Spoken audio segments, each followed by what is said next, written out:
വളരെ പ്രധാനപ്പെട്ട ഒരു വാർത്ത. കണ്ണൂർ പാലത്തായിൽ കേസിൽ ബിജെപി നേതാവായ അധ്യാപകൻ പത്മരാജന് ജാമ്യം ലഭിച്ചത് UDF സർക്കാർ ഒത്തുകളിയുടെ ഭാഗമെന്ന് CPIM ജില്ലാ സെക്രട്ടറി കെ രാഗേഷ്. UDF സർക്കാർ അധികാരമേറ്റ് മാസങ്ങൾക്കുള്ളിലാണ് RSS നേതാവായ പ്രതിക്ക് പ്രോസിക്യൂഷന്റെ ഒത്തുകളിയിലൂടെ ജാമ്യം ലഭിച്ചത്. പ്രതിക്ക് ജാമ്യം ലഭിക്കാനിടയായ സാഹചര്യത്തിന്റെ ഉത്തരവാദിത്തത്തിൽ നിന്ന് മുഖ്യമന്ത്രിക്കും സർക്കാരിനും ഒഴിഞ്ഞു മാറാനാകില്ലെന്നും കെ രാഗേഷ് പ്രതികരിച്ചു. കേരളത്തിൽ കോളിളക്കം സൃഷ്ടിച്ച ഞെട്ടിക്കുന്ന ഒരു വാർത്ത തന്നെയായിരുന്നു അല്ലേ ഈ കണ്ണൂർ ജില്ലയിലെ പാലത്തായിൽ നടന്ന ഈ ഒരു സംഭവം. ശുചിമുറിയിൽ വെച്ചു, അതും ആ സ്കൂളിലെ അധ്യാപകനായിട്ടുള്ള സംഘപരിവാറിന്റെ ഈ ഒരു വൃത്തികെട്ട ചെറ്റ. ഇവനെതിരെ വ്യക്തമായ തെളിവുകളുടെ അടിസ്ഥാനത്തിലാണ് അന്ന് കോടതി ഇവന് ശിക്ഷ വിധിച്ചത്. നടത്തിയിട്ടുള്ള ഈ വൃത്തികെട്ട ചെറ്റേനൊക്കെ താങ്ങിക്കൊണ്ടുവരുന്ന കേരളത്തിലെ രാഷ്ട്രീയക്കാരെ വ്യക്താക്കളെയൊക്കെ കാണുമ്പോഴല്ലോ പുച്ഛിച്ച് തല താഴ്ത്തേണ്ട ഒരു അവസ്ഥയിലേക്ക് നമ്മൾ കേരളം മാറിയിരിക്കുകയാണ്. ഓൺലൈൻ മാധ്യമത്തിന്റെ തമ്പ്രാൻ എന്നൊക്കെ കോരകോരം കൊട്ടി ആഘോഷിക്കുന്ന ഈ മറുനാടൻ വേട്ടാവളിയനൊക്കെ ഇതിനെ ന്യായീകരിച്ച് വരുമ്പോഴത്തേക്ക് ഒന്ന് ആലോചിച്ച് നോക്കുക. പത്മരാജൻ എന്ന് പറയുന്ന ഈ സംഘിയുടെ സ്ഥാനത്ത് ഏതെങ്കിലും ഒരു മുസ്ലിം നാമധാരി ആയിരുന്നെങ്കിൽ അയാൾ ഇത്തരം പ്രവർത്തികളിൽ ഏർപ്പെട്ടിട്ടില്ല, അല്ലെങ്കിൽ തെറ്റിദ്ധരിപ്പിക്കപ്പെട്ടാണ് ഇയാൾ ഈ കേസിൽ പ്രതിയായതെന്നും പിന്നീട് കോടതി അത് കണ്ടെത്തുകയാണ് ഇയാൾ പ്രതിയല്ല എന്ന് കണ്ടുകൊണ്ട് ഇയാളെ കോടതി ജാമ്യം അനുവദിച്ചാൽ ഇന്ന് നമ്മുടെ നാട്ടില് ഈ കൂട്ടിക്കൊടുപ്പ് മാധ്യമ തമ്പ്രാക്കന്മാരും ഈ സംഘപരിവാറിന്റെ വേട്ടാവളിയന്മാരും എല്ലാം കൂടെ വന്നിരുന്നു കഴിഞ്ഞാടിയനായിരുന്നു. ഒരു സാമൂഹ്യ വിരുദ്ധൻ, രാജ്യദ്രോഹി, മതം തലക്ക് കയറിയ മതഭ്രാന്തൻ എന്നെല്ലാം പറഞ്ഞുകൊണ്ട് ഇവിടെ വന്നിരുന്നുണ്ട് ഈ മാധ്യമങ്ങളൊക്കെ വേട്ടയാടിയനായിരുന്നു അല്ലേ. ഇന്ന് ആ കുഞ്ഞിന്റെ കുടുംബത്തിന്റെ ഒരു അവസ്ഥയെക്കുറിച്ച് നമ്മൾ ആരെങ്കിലും ചിന്തിക്കുന്നുണ്ടോ? ഇവനെപ്പോലുള്ള സാമൂഹ്യ വിരുദ്ധന്മാരായിട്ടുള്ള പരമ നായ്ക്കളെയൊക്കെ പുറത്തു വിടുമ്പോൾ ഇവനെയൊക്കെ താങ്ങിക്കൊണ്ടുവരുന്ന ഈ വേട്ടാവളിനുണ്ടല്ലോ, ഈ കണ്ണെല്ലാം തള്ളി വെളിയിലേക്ക് വന്ന് ഞരമ്പ് പൊട്ടാറായി നിൽക്കുന്ന ഈ വൃത്തികെട്ട ഈ മുസങ്കി ചെറ്റ ഇവനെ ന്യായീകരിച്ചുകൊണ്ട് ഒരു വീഡിയോ ആയിട്ട് വന്നിട്ടുണ്ട്. എൻ്റെ സംഘപരിവാറിന്റെ ഉച്ചിഷ്ടവും തിന്ന് അവൻ്റെയൊക്കെ കോണകം കഴുകി പിഴിഞ്ഞ് വെള്ളം കുടിക്കുന്ന നിന്നെപ്പോലുള്ള ഡാഷിന് പറക്കാത്ത മക്കളെ ഇതുപോലുള്ള സമൂഹ വിരുദ്ധന്മാരെയൊക്കെ ന്യായീകരിച്ചുകൊണ്ട് മുന്നോട്ട് വരത്തുള്ളൂ. നമുക്ക് ഈ വൃത്തികെട്ടവൻ പറയുന്നത് കേട്ടിട്ട് ബാക്കി കൊടുക്കാം. മാന്യപ്രേക്ഷകർക്ക് നമസ്കാരം. സത്യമേ വജയതേ, സത്യം മാത്രമേ വിജയിക്കൂ. എത്ര സുന്ദരമായ വാർത്തയാണ് ഈ ഓണക്കാലത്ത് രാജ്യസ്നേഹികൾക്കിടയിലേക്ക് എത്തിയിട്ടുള്ളത്. പാലത്തായി കേസില് പത്മരാജൻ മാഷുമായി ബന്ധപ്പെട്ട് അദ്ദേഹത്തിനെതിരെ ജീവിതാവസാനം വരെയുള്ള ജീവപര്യന്തം ശിക്ഷ ഹൈക്കോടതി മരവിപ്പിച്ചിരിക്കുന്നു. നമ്മൾ ഇതുമായി ബന്ധപ്പെട്ട് നീതി മാഷിനൊപ്പമായതുകൊണ്ട് നമ്മൾ നിരന്തരം നിരവധി വീഡിയോകൾ ചെയ്തിട്ടുണ്ടായിരുന്നു. ഇത് പോപ്പുലർ ഫ്രണ്ടുകാരുടെ അജണ്ടയുടെ ഭാഗമാണ്.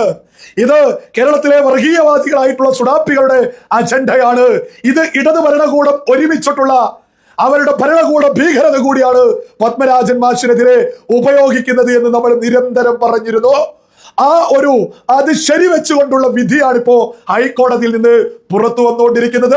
ഈ വിധി പുറത്തു വന്നതോട് കൂടിയിട്ട് മരവിപ്പിച്ചു എന്ന് പറയുന്ന ഈ വിധി പുറത്തു വന്നതോട് കൂടിയിട്ട് നമ്മുടെ കേരളത്തിൽ ഇപ്പോ ഇടതുപക്ഷം അതേപോലെ തന്നെ സകല സുഡാപ്പികളും കൂടി UDFും സംഘികളും കൂടി എന്തോ ടൈപ്പാണ് എന്നൊക്കെയാ ഉളുപ്പില്ലാതെ ഇപ്പോ പ്രചരിപ്പിക്കുന്നത്. അത്തരം സകല ആളുകളോടും കൃത്യമായിട്ട് കുറച്ച് തെളിവുകളങ്ങ് മുന്നോട്ട് വെച്ച് വരാം.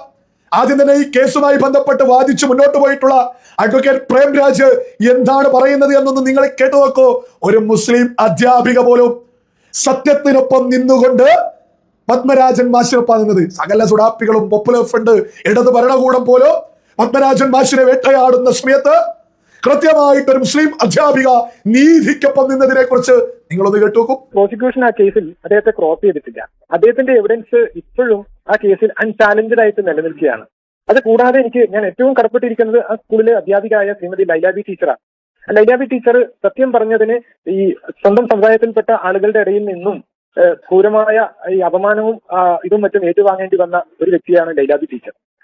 ആ ടീച്ചർ കോടതി മുമ്പാകെ പറഞ്ഞു, ഈ സംഭവത്തിന് ഒരാഴ്ച മുമ്പ് കുട്ടിയുടെ മാമന്റെ വീട്ടിൽ കുട്ടികളെ ക്യാൻവാസ് ചെയ്യാൻ വേണ്ടി പോയ സമയത്ത് പറഞ്ഞു, ഈ മാഷ് എന്തെങ്കിലും കേസിൽ പെടുത്തി ഒഴിവാക്കിക്കൂടെ ടീച്ചർ എന്ന് ചോദിച്ചു. ആ എവിഡൻസും അൺചാലഞ്ചഡ് ആയിട്ട് കോടതി മുമ്പാകെ നിലനിൽക്കുകയാണ്. അങ്ങനെ ഓരോ ഘട്ടത്തിലും ഈ രാഷ്ട്രീയ ശക്തികളുടെയും സാമുദായിക ശക്തികളുടെയും എതിർപ്പിനെയും സോഷ്യൽ മീഡിയയിലുള്ള കടുത്ത അറ്റാക്കിനെതിരെയും ഫൈറ്റ് ചെയ്തുകൊണ്ടാണ് എനിക്ക് കേസ് നടത്തേണ്ടി വന്നത്. നിങ്ങൾ കേട്ടില്ലേ അഡ്വക്കേറ്റ് പ്രേംരാജ് ഈ കേസ് ഏറ്റെടുത്തത് മുതൽ അദ്ദേഹത്തെ സോഷ്യൽ മീഡിയയിൽ സുഡാപ്പികൾ ഉൾപ്പെടെ തോന്നിയത് വിളിച്ചു പറഞ്ഞുകൊണ്ട് നടക്കുക. അതിലേക്ക് മറികടന്നുകൊണ്ട് നീതിക്ക് വേണ്ടി പോരാട്ടം നടത്തിയ അഡ്വക്കേറ്റ് പ്രേംരാജിന് ഹൃദയത്തിൽ നിന്ന് അഭിനന്ദനങ്ങൾ നേരുക. അദ്ദേഹം പറയുന്നത് സകല മലയാളികളും കേട്ടില്ലേ? ലൈലാബി, അതായത് മുസ്ലിം അധ്യാപിക, അവരുടെ അടുത്തേക്ക് കുട്ടിയുടെ മാമന് അവരോട് പറയുന്നുണ്ട് കൃത്യമായിട്ട്, എന്തെങ്കിലും കൊടുത്തൂടെ, എന്തെങ്കിലും ചെയ്തുകൂടെ, അതായത് അധ്യാപകരെ അങ്ങ് പെടുത്തിക്കൂടെ എന്ന് പച്ചക്ക് മാമൻ ചോദിച്ചു എന്നുള്ളത് ലൈലാബി മുസ്ലിം അധ്യാപിക കോടതിയിൽ പറഞ്ഞു എന്നുള്ളതല്ലേ കൃത്യമായിട്ട് വക്കീല് വിളിച്ചു പറയുന്നത്? സകല വിവേകമുള്ള മലയാളികളും തിരിച്ചറിയാം, ഇത് പോപ്പുലർ ഫ്രണ്ടിന്റെ ഇടത് ഭരണകൂടത്തിന്റെ ഒരുമിച്ചിട്ടുള്ള ഒരു കൂട്ട ആക്രമണമായിരുന്നു പത്മരാജൻ മാഷിനെതിരെ നടന്നിട്ടുണ്ടായിരുന്നത്. ഇത് കേസ് അന്വേഷിച്ചിട്ടുള്ള ലോക്കൽ പോലീസ്, കേസ് അന്വേഷിച്ചിട്ടുള്ള ക്രൈംബ്രാഞ്ച് ഇവരൊന്നും തന്നെ ഒന്നും കണ്ടെത്തിയിട്ടില്ല. പത്മരാജൻ മാഷുമായി ബന്ധപ്പെട്ട് ഒരു കാര്യവും കണ്ടെത്താനിട്ട് പിന്നീട് പോപ്പുലർ ഫ്രണ്ടിന്റെ ഒക്കെ സമ്മർദ്ദത്തിന്റെ ഭാഗമായിട്ട് ഇടത് സർക്കാർ ഒരു പ്രത്യേക അന്വേഷണ സംഘം രൂപീകരിക്കുകയും ചെയ്തിട്ടുണ്ട്. ഈ കുറ്റപത്രം സമർപ്പിച്ചിട്ടുള്ള ഉദ്യോഗസ്ഥര് ഇന്ന് CPM-ന്റെ കൗൺസിലറാ.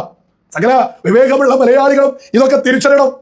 ഇത് പോപ്പുലർ ഫ്രണ്ട് എത്രത്തോളം ഇടപെടലുകൾ നടത്തിയിട്ടുണ്ട് എന്നുള്ളതിന്റെ കൃത്യമായിട്ടുള്ള ഒരു തെളിവ് ഞാനൊന്ന് വായിച്ചു കേൾപ്പിക്കാം. അതായത് പത്മരാജൻ മാഷിനെതിരെ കോടതി ജീവപര്യന്തം ശിക്ഷിച്ചു എന്നൊക്കെ പറഞ്ഞ സമയത്ത് പോപ്പുലർ ഫ്രണ്ട് ഹാൻഡിലുകൾ വലിയ രീതിയിൽ അവരുടെ വിജയമായിട്ട് ആഘോഷിച്ചതിന്റെ ഒരു ഉദാഹരണം ഒരു റിയാസ് എന്ന് പറയുന്ന ഒരുത്തൻ പോസ്റ്റ് ചെയ്തിട്ടുള്ളത് ഞാനൊന്ന് വായിച്ചു കേൾപ്പിക്കാം. പാലത്തായി കേസിന്റെ വിജയത്തിന്റെ അവകാശവാദം ഇന്ന് പലരും ഏറ്റെടുക്കുമ്പോൾ ആ കേസിന്റെ പേരിൽ ഏറ്റവും അധികം നഷ്ടം സംഭവിച്ച ഒരു മനുഷ്യരുണ്ട് കടവത്തൂരിൽ. സ്വന്തം വീടും സ്ഥലവും NIA വന്ന് ജപ്തി ചെയ്ത് കൊണ്ടുപോയിട്ടും പോരാട്ടത്തിന്റെ വഴിയിൽ ഒരടി പോലും പിന്നോട്ട് വെക്കാത്ത ഹാറൂൺ കടവത്തൂർ രഹസ്യമായി പരസ്യമായി പ്രലോഭിപ്പിച്ചു ഭീഷണിപ്പെടുത്തിയുമെല്ലാം ഇദ്ദേഹത്തോട് കേസിൽ നിന്ന് പിന്മാറാൻ സംഘപരിവാരം നിരന്തരം ആവശ്യപ്പെട്ടു. പലതരത്തിലും പല കോലത്തിലും സമ്മർദ്ദങ്ങൾ വന്നു. എന്നിട്ടും ശത്രുവിന് മുമ്പിൽ ഒരിഞ്ച് പോലും വാങ്ങിക്കൊടുത്തിട്ടില്ല ഈ മനുഷ്യൻ. പോപ്പുലർ ഫ്രണ്ട് നിരോധന സമയത്ത് ദേശീയ സംസ്ഥാന നേതാക്കളുടെ എല്ലാം സ്വത്തുക്കൾ NIA ജപ്തി ചെയ്ത് കൊണ്ടുപോയെങ്കിലും ഒരു സാധാരണ പ്രാദേശിക നേതൃത്വം മാത്രമായിരുന്ന ഹാറൂൺ സാഹിബിന്റെ സ്വത്തുക്കൾ കേന്ദ്രത്തിൽ നിന്ന് വന്ന സംഘം പിടിച്ചെടുക്കണമെങ്കിൽ തീർച്ചയായിട്ടും അതിന് പിന്നിൽ പാലത്തായി കേസ് ഒരു ഘടകമായി പ്രവർത്തിക്കുക തന്നെ ചെയ്തിട്ടുണ്ട്. സംഘികളുടെ കണ്ണിലെ കരടായി എന്നതായിരുന്നു അദ്ദേഹം ചെയ്ത കുറ്റം. ഓർക്കുക, വീടും പറമ്പുമാണ് നഷ്ടമായത്. എന്നിട്ടും നീതിക്ക് വേണ്ടിയുള്ള പ്രവർത്തന പാതയിൽ ഇന്നും അതേ നെഞ്ചുറപ്പോടെ ചങ്കൂറ്റത്തോടെ അദ്ദേഹമുണ്ട്. ഭയപ്പെടുത്തി കീഴ്പ്പെടുത്താൻ കഴിയില്ലെന്ന് മുന്നറിയിപ്പുമായി ഒരു ഹാറൂൺ എന്നൊക്കെ പറയുന്ന NIA പോലും അന്വേഷണം നടത്തിയിട്ടുള്ള, NIA പോലും തൂക്കിയെടുത്തിട്ടുള്ള ഹാറൂൺ എന്ന് പറയുന്ന വ്യക്തിയൊക്കെ ഇതിന്റെ പിന്നിൽ പ്രവർത്തിച്ചു എന്ന് പറഞ്ഞ് പോപ്പുലർ ഫ്രണ്ട് ഹാൻഡിലുകള് വലിയ ആഘോഷമായിട്ട് മുന്നോട്ട് പോകുന്നുണ്ട്. വല്ലാണ്ടങ്ങ് ഞെക്കിയാൽ നിന്റെ ഗ്യാസ് പോകുന്ന ഞരമ്പുകളൊക്കെ പൊട്ടി പണ്ടാരം അടങ്ങി പോകും കാരാട്ടെ നീ കേട്ടോ.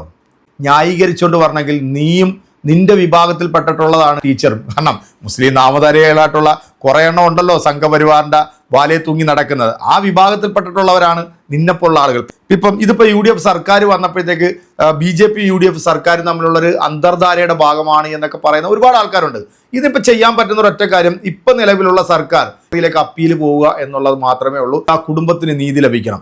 സമൂഹ വിരുദ്ധന്മാരായിട്ടുള്ള വേട്ടാവളിയമ്മൻ ഇവരെയൊക്കെ ന്യായീകരിച്ചുകൊണ്ടിരുമ്പോൾ നിനക്കൊക്കെ എന്ത് ഉളുപ്പ്, എന്ത് മാനം, എന്ത് അഭിമാനമാണ് നിനക്കൊക്കെ ഉള്ളത്. എൻ്റെ പ്രിയപ്പെട്ട പ്രേക്ഷകരെ, കേരളത്തിലെ ജനങ്ങൾ ഇതെല്ലാം കണ്ടുകൊണ്ടിരിക്കുന്നവരാണ്. ഇതിനൊക്കെ കൃത്യമായിട്ട് മറുപടി കൊടുക്കേണ്ടതും എൻ്റെ പ്രിയപ്പെട്ട പ്രേക്ഷകരായിട്ടുള്ള നിങ്ങൾ തന്നെയാണ്. അത് കൃത്യമായിട്ട് ഇവനെപ്പോലുള്ള ചെറ്റകളുടെ അണ്ണാക്കി തന്നെ കൊടുക്കുക. അടുത്തൊരു വീഡിയോ കാണാം. ബൈ.